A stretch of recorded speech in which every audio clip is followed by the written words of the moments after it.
That's... How you feeling? Tired after all that driving. Alright. It was awful. I'm so happy we're here, though. It's gonna be fun. I'm so excited for this tournament.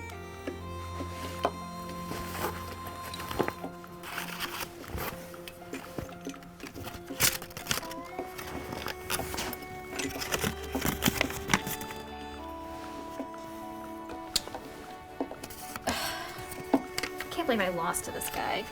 Yeah, what was his rating? 2273. Well, you didn't lose that many rating points then. Yeah, but I'm 21. I was 2192, and I'm so close to being the chess master, but I just didn't want to lose. That's fair. Well, you want to analyze the game? Yeah. Right. D4, knight to F6, C4, G6, knight to C3, Knight to A6. and C5. I think this is kind of where I want to stop. Right. What do you think? Well, they kept pushing their pawn. We only played for another 20 moves, but Yeah. do you guys want to reset the board and see Yeah. where I messed up? All right. Knight to C3, C3 bishop to G7. and bishop G7. So that fianchetto's G7's bishop's gonna be a big factor in the endgame, right? If you get to the end game. Someone once said, before the end game, the gods have placed the middle game. Secret to Rosh, 1903. Of course. Why spend so much time on the King's Indian then? 2 reasons, black and white. I play D4, and King's Indian is a common response. The standard D6 itself can transpose, Peertz. or black can opt for D5 Grunfeld. or C5, Benoni. or D5 with E6, French. or D5 with C6. Karakan or Slav, semi-Slav. So I need to know King's Indian defense and black's options if I'm gonna play white. And you play that opening as black? Actually, the King's Indian defense is less of an opening and more of a series of moves that can be played in almost any order against almost any first white move other than E4. John Watson, Volume 2. Wait, I have the book. Wait, is it this one? Yeah. Page 183. Of course. Wow. So what's E4 called? E4 doesn't really have The it. Fisher attack. So the first pawn move is an attack? Well, it is if Fisher plays it. If Fisher plays F3, it would be the Fisher attack. So what is F3 then? Fish attack. What? White plays F3, black plays E6, white plays G4, and black plays queen to H4. Shamat. The king is dead. Okay, guys, I don't have the time and patience for opening study. Is there a way that we can get around this and still win some games? Sure. Focus on middle game and tactics. Regardless of your position, there aren't going to be many good candidate moves, but there are a lot of moves you can make that are really bad. Regardless of the position, you can always make things Better? worse. You can maybe make things better, but you can always make things worse. Okay, and who said that? Okay. I kind of want to go back to the beginning and see where I messed up. All right. All right, where were we? Okay, so what was the first? We had D4, and then knight to F6, and then C4. So why doesn't he take the knight? Well, it's black's move. Oh, yeah, okay.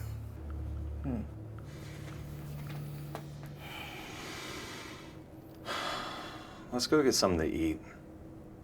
You guys have talked about chess for the entire 10-hour drive here. Take a break already. Go eat if you want. I still have a sandwich from the dorm in here. Yeah, I think I'm staying in actually. Yeah. But since you're going out, can you bring something back for me, please? No. Come on. I mean, I don't want to just go out and sit and eat by myself. Like, let's go out and see the city. Let's talk about something other than chess for like 5 minutes. Yeah, but they got some hookers out there. You could pay one to eat and talk with you. Talk's cheap. That's right. Maybe free if you're lucky. Yeah, this is a big city. There's probably hookers all over the place. And homeless people. You could probably find some panhandler who'd love a meal, and you guys could swap life stories. Yeah, right. That would be cheaper than a hooker. Hey, but don't be gone long. We need you later for a couple hours at Bughouse. I hate Bug House. No, we're not gonna play Bug House. You guys need to get your stuff out of my room. I'm gonna get room service and watch a movie. Fine by me. I'm gonna go find a burger and a beer. Okay, but don't overdo it and be hungover in the morning, okay? First round starts at 8 a.m., and we're getting as many points from the fourth board as possible. We don't want you going 0-8. We might as well have left you on campus at that point. Yeah. Then you might as well have left my fourth of the gas money and my entry fee. Oh, come on. Oh, and as I recall, I'm pretty sure I was the 50th person that you asked since nobody else wanted to come to a chess tournament over Christmas break, so...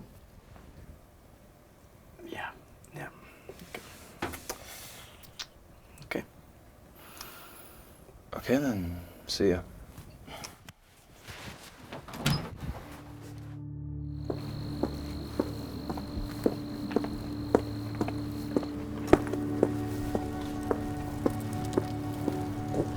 I think there's a Fellini film at that theater around the corner. I would love to see 8.5 again.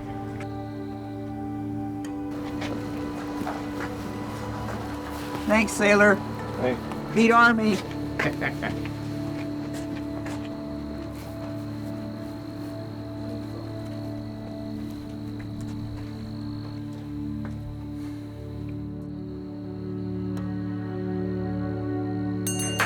You both were great.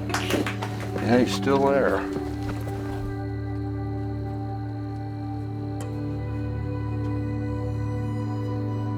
You could probably find some panhandler who'd love a meal.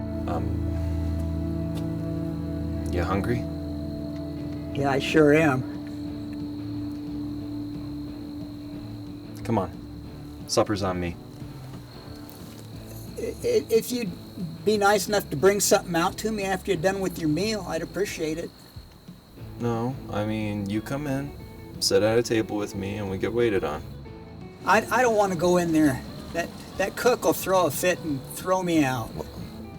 What? Why? I think he just wants a better class of customers that dress better and smell better. Well, he's not about to refuse 2 paying customers, so... Come on. And don't you worry about that cook. I know just what to tell him. Oh. Go on.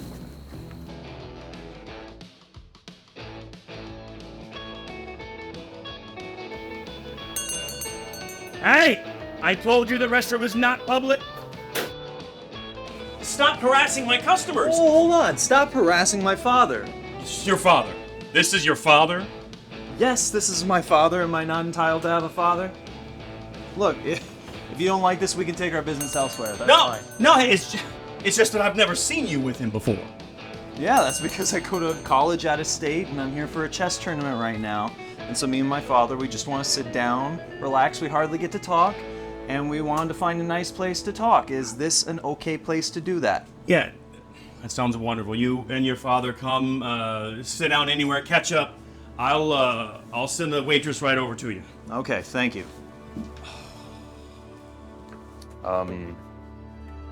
This one?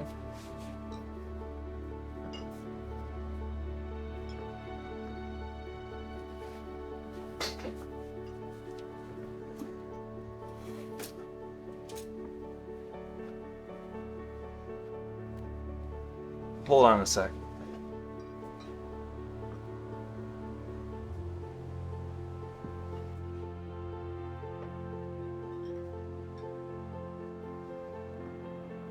And then get a table over here with this guy and his dad.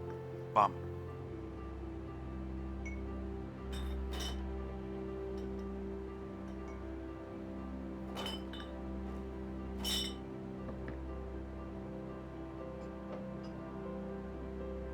Are you two here for the intercollegiate chess tournament down at the convention center?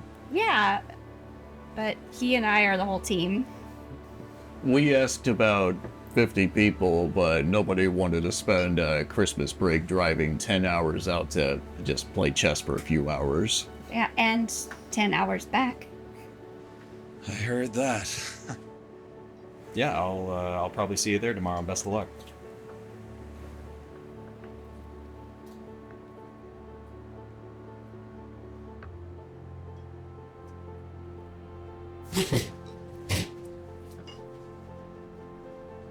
I've got a son. Oh. Good evening, gentlemen. Could I get you some drinks while you take a look at the menu? Actually, I know what I want. I'll have a cheeseburger with everything on it and some fries. Sure thing.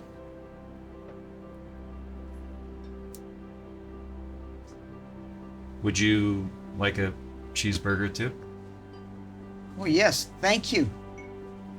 2 cheeseburgers, fries, and do you have any dark craft beer? Oh, we've got a good one. Would you like a short or tall?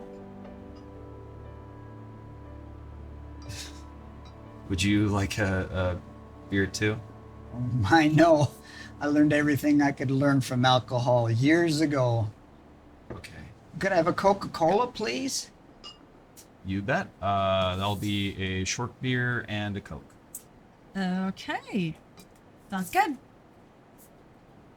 Oh, who won? He did. He usually does.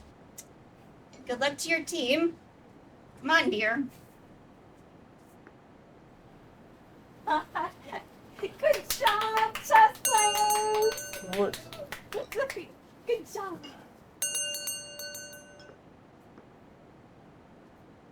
I didn't know if she had a boy or a girl. Look, I may have made a mistake. Ah, dang it! That's the 3rd time today! Here you go. And those burgers will be done as soon as he calms down enough to cook them. Is he always this grumpy? Oh, no. It's just, he's been really stressed out lately after our dishwasher quit last week. That guy used to do all of our food prep. So Cookie's back there all by himself, struggling to keep up with everything until we find a replacement. But no worries. I'm a professional. Okay, I could see that. The way you carried out the waters, the Coke, the beer, it had professional waitress written all over it. Actually, I'm not actually a waitress. I'm a professional actress. Wait. Oh, yeah, I have this role as a waitress. It's really fun, actually. Wait, so you're not actually a waitress, you're just pretending to be one? No. Pretending and acting are 2 very different things. See, when you're pretending, you're like telling a lie about who you are. But when you're acting, you become a whole other person. Okay. Oh, yeah. I just, I didn't. I just meant to say that you really mastered this waitress role. Actually, a couple other rules as well. See, Tuesday, Thursdays, and Friday nights, I actually play the part of a cashier down the street at a convenience store. And then every year, from Thanksgiving to Christmas, I reprise a role as well. Oh, and what role is that?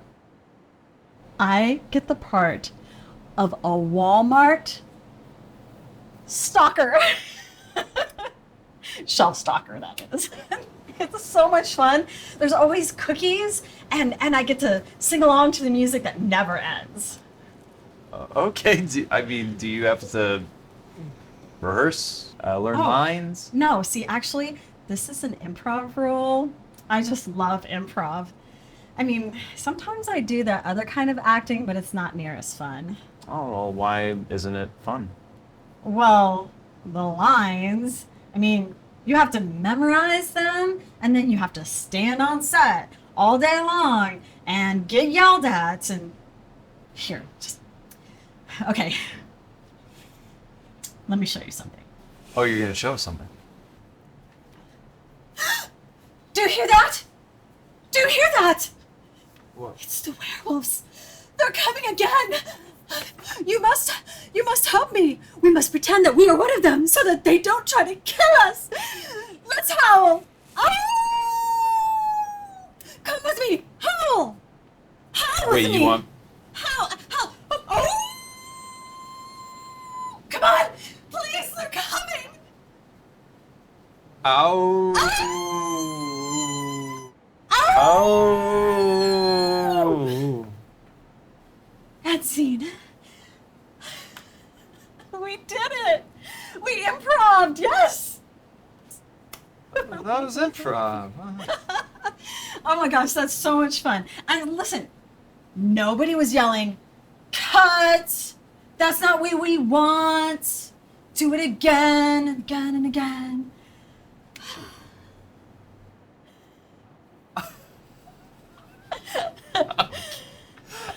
Okay. I could see how you would have more creative freedom here. Plus, this role, I make way more money for less hours. I mean, when I have to memorize lines and go on set and stand around all day and get yelled at, I hardly make any money at all. But here, I get to pick all my lines myself, and I only work 6 hours. And at the end of the night, I make $10 or $15 and put it in my pocket. Plus, every week, Cookie gives me a check. Sounds like an amazing acting career you got No. going. Things are really starting to click Yeah. for me. Yeah? Oh, I better go check on those burgers. Look, when we came in here, I needed to Pull tell... the trigger, and I'll kill you. Oh, hold still. I can't miss from here, but I don't want to just put your eye out. I'm warning you. Thanks for the warning. Sal, I told you not to bring that thing in here again. You two take it outside. I've got customers. In a couple seconds, you can help me drag the body out.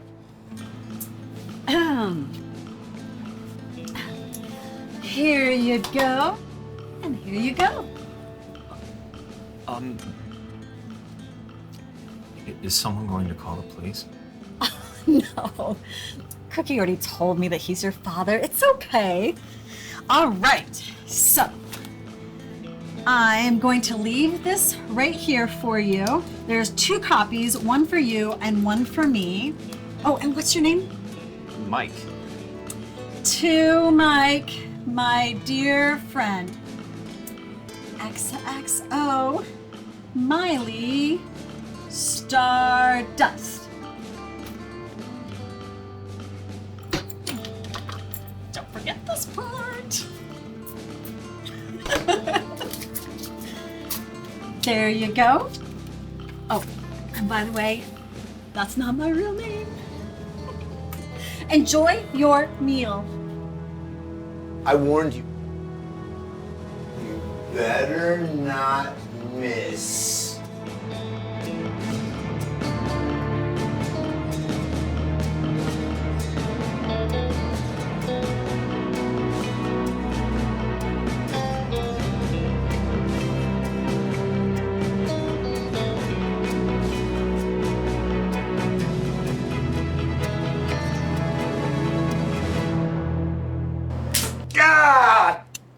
Damn it!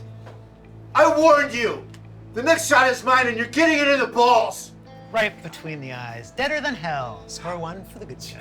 How many times do I have to tell you guys? I don't need you disrupting things and scaring off my customers. Go, get out of here.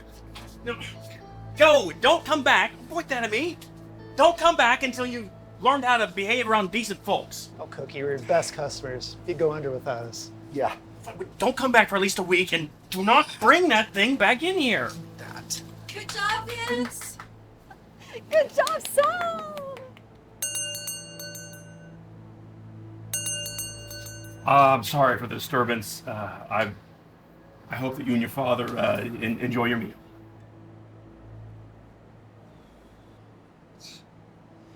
So look, about this dad stuff. Father. Father. I thank you for this meal, for this beautiful evening. Be with those two people that just left, because they can certainly use some of your help. And be with the cook as his workload butts up against his limited anger management skills. And be with my son in his scholastic and competitive endeavors. Father, I'm so grateful to you for bringing us together even for this short time. Between your hand and his mom's effort, I can't imagine a more beautiful child than the one that sits across from me right now. If it be your will, please bring us back together again at some point. In Jesus' name I pray. Amen. Oh man, a fresh burger. These are so much better than the ones out of the can. And hot French fries. What a treat. You're not eating. You got to keep up your strength for this big tournament.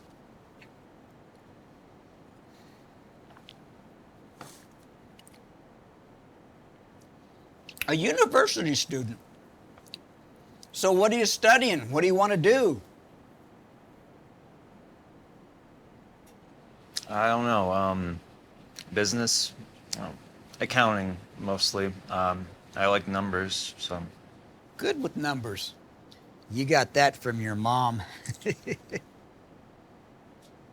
And a chess player. You must be really good to be leading your team into this big tournament. Oh, I'm not all that good, but I mean, I'm okay. And I'm not leading the team. Actually, there's 4 of us, and I'm the lowest rated. And 2 of them are about to become masters, so, and I'm nowhere near that level. What's the best game you ever played? I don't know. I mean, I think I know what my best comeback is. So there was a tournament, and one of the games during the opening I blundered, and I dropped the exchange, and I was behind. And I was really upset about it because this was a team tournament, and that meant that my team was relying on me to score at least half a point. So I did what I could. I made do with what I had, and I was going to try and make it as difficult for my opponent as possible. I sacked my rook at h7, and he resigned. And yeah, I was a full rook behind, and plus the exchange, but I had him in a mating net. Did you understand any of that? Actually, I used to play enough to be real familiar with opening blunders. Really? You know, I can see a lot of fighting spirit in you and a lot of determination. I think you got those from your mom, too. So, you heard about my college and chess. What about you? Did you go to college? Oh, after high school, I didn't really have much of a direction, so I moved around a lot. I wasn't afraid of work, and I tried a lot of different things. Like what? Did you have hobbies, jobs? Oh, it's like different jobs was my hobby. I do different factory work in the daytime and different part-time jobs at night. I learned things pretty quickly, and I took advantage of opportunities. Like what? Give me an example. Oh, there's a bunch. Factories, warehouses, restaurants. I found it pretty easy to go around and find work, you know, for a couple of days or a couple of weeks. In factories? Some. Restaurants mostly. I could go into any town and find a restaurant that needed a dishwasher. I worked in some nice ones too. I learned how to make fancy sandwiches and salads. I even got to manage one for a week. Okay, wait. So you went from being a temporary dishwasher to a manager, and just for a week. Okay. Come on, tell me, how did that happen? Well, you heard me chuckle when our cook dropped something back there and blew up, because that's how I got to be a manager. I was working as a dishwasher in this vegan restaurant, and one morning the cook was having a bad morning, getting ready to open, and he dropped something and blew up. And he was also the owner of the place, and he blew up to the point where he's hollering, "I've had it, I'm done, I'm closing the restaurant." And he did. He chased all of us out the door and locked it behind us, and I found out later he went home, threw some stuff in his car, and just drove off. Oh, that's crazy. So I'm assuming you got another job as a manager elsewhere? No, it turned out he was only part owner with his parents. And now they were stuck with the bills for having a restaurant that had no money coming in, and they didn't know anything about running a restaurant, and I was out of a meal ticket, so I convinced him to let me start running the place, and I opened the very next day. Wow, it's crazy. So for just a week then, things didn't work out? Oh, it was working out fine until the cook cooled off after a couple of days, and he drove back to town, was surprised to see the restaurant open. First thing you know, he's managing it again, and I'm washing dishes. So, if you don't mind me asking, how'd you end up sitting outside then? I mean, with a cardboard sign.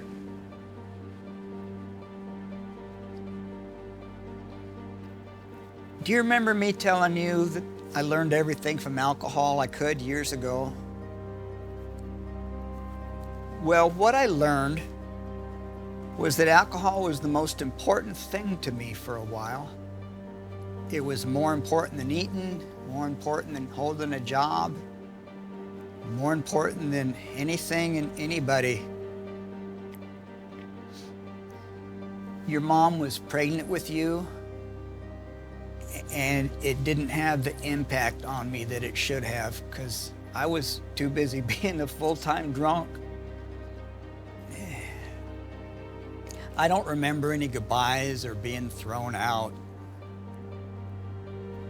So that's when you quit and got your life back together. Oh my, no. I kept drinking, and I started doing some drugs. I thought that this whole mess was something that I created and I should feel real bad about it. So I made sure I did. I was drinking more and abusing drugs, and the worse I made myself feel, the more appropriate I thought it was. And I got real depressed, and I was crying a lot, and I tried to take my own life, and that didn't work out, but it did lead to some legal ramifications that led to my seeing a court-ordered psychiatrist. That sounds like it was just in time. So, I'm sure that helped. Oh my, no. That psychiatrist wasn't much more than a pill pusher. And after a couple of months, he had me addicted to tranquilizers and antipsychotics and antidepressants, and we spent some time trying different doses and different combinations, and I was still drinking and abusing drugs, and I was starting to have blackouts where I couldn't remember what I was doing the day before, and I was more depressed, and I was starting to feel suicidal again, and I told the psychiatrist about all of this. And they got you off of the pills, right? And sent you to the hospital. Oh, my, no. He was going to increase the dosage of one of my medications and pointed out that I needed to take it only as prescribed because 3 of them would likely be a fatal dose. And he had samples, and he sent me home with a bottle of 100.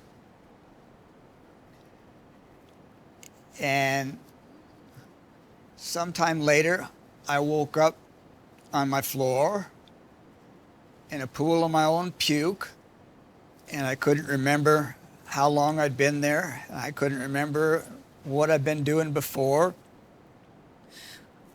But I did remember what that psychiatrist said about 3 of those being a fatal dose. And there's some empty beer bottles there, and I had to pee, so I filled one of them the best I could and started swallowing handfuls of pills, washing them down with my own piss until I blacked out. But you didn't die.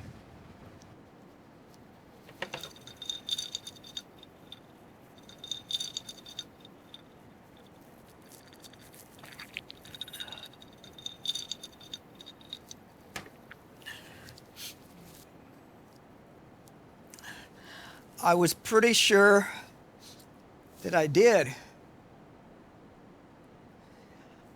I never found out how I wound up in the hospital, but when they release you from the hospital and they give you paperwork, my paperwork included refill prescriptions for all of my drugs.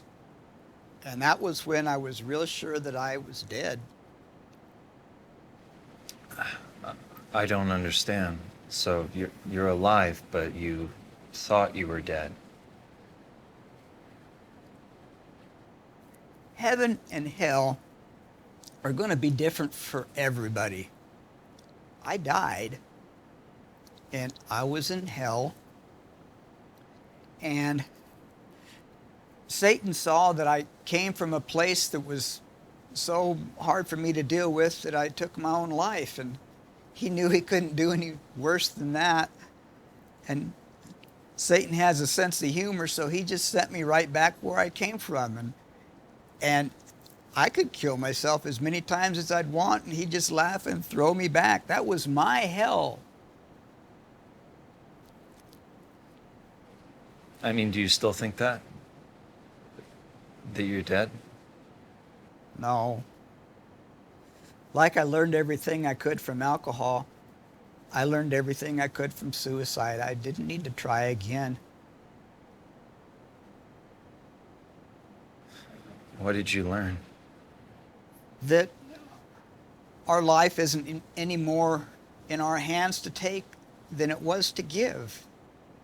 It's not uncommon for someone to take their own life. It's not uncommon for somebody to survive an attempt or to survive several attempts. And it's not uncommon for some young person that's perfectly healthy and has a young family and a promising future to just keel over dead, and somebody else can spend 100 years abusing their body and abusing everybody around them and die with a smile on their face. Or somebody that finds out they got a couple weeks to live and 5 years later they're happy and healthy, and medical science can't explain it. You're not going to die a minute before you're supposed to. It's in God's hands. And if you don't believe in God, you likely don't believe that you're going to live forever. It's in God's hands that we were born, that we were given life. And it's going to be God's decision when that ends. That's what I learned.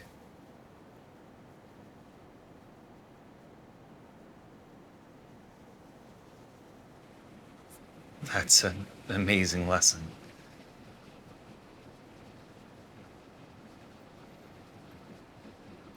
But I do think you're wrong about one thing. I didn't. You said I got my fighting spirit from my mom. No, I think I got it from my dad.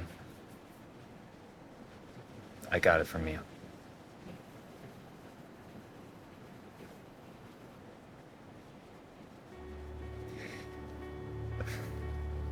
Would you like to hear another chess story? Yeah. We were on our way to a chess tournament, right? And my teammate is a car guy, and he drives a stick, and he lands safely in a cornfield. There's chess pieces everywhere. We were down dumpster diving looking for some food, and he ate it. He ate the whole thing. It's at a convention center, and it's walled off. You know how it is. Like they have those walls there, and they're playing polka music as we're playing chess. I can barely think. I could barely get my opening move because it was going crazy. I couldn't even move my legs, because I had the cutest kittens you've ever seen sound asleep on my lap. Woo! Like that? Howl with Okay. me, Mike. Howl. Oh! Yeah, Oh, that drove them off. That's Yeah, how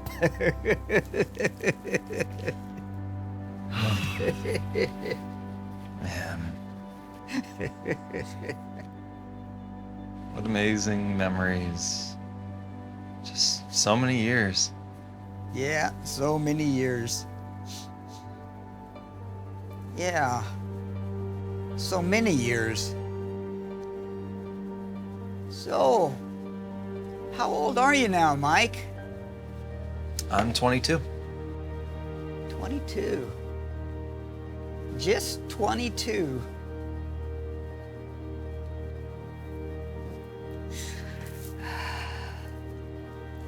Look, son.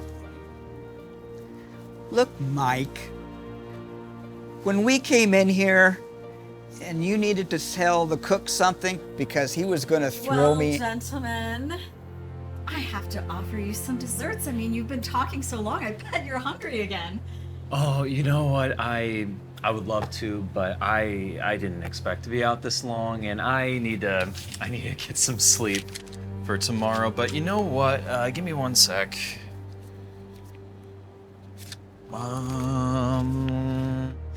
Here. Keep the change, and it was a pleasure working with you too. Good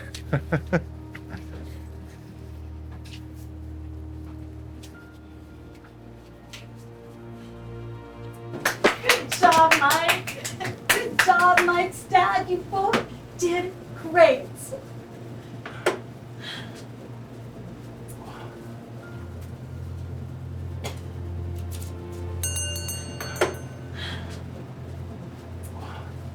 I can't believe I finally met you, Dad. Oh, Mike. When we went in there and you had to tell the cook something because he was getting all.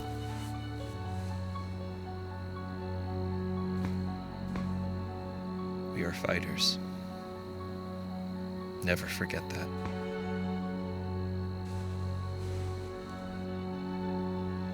Thank you, Dad. Welcome, son.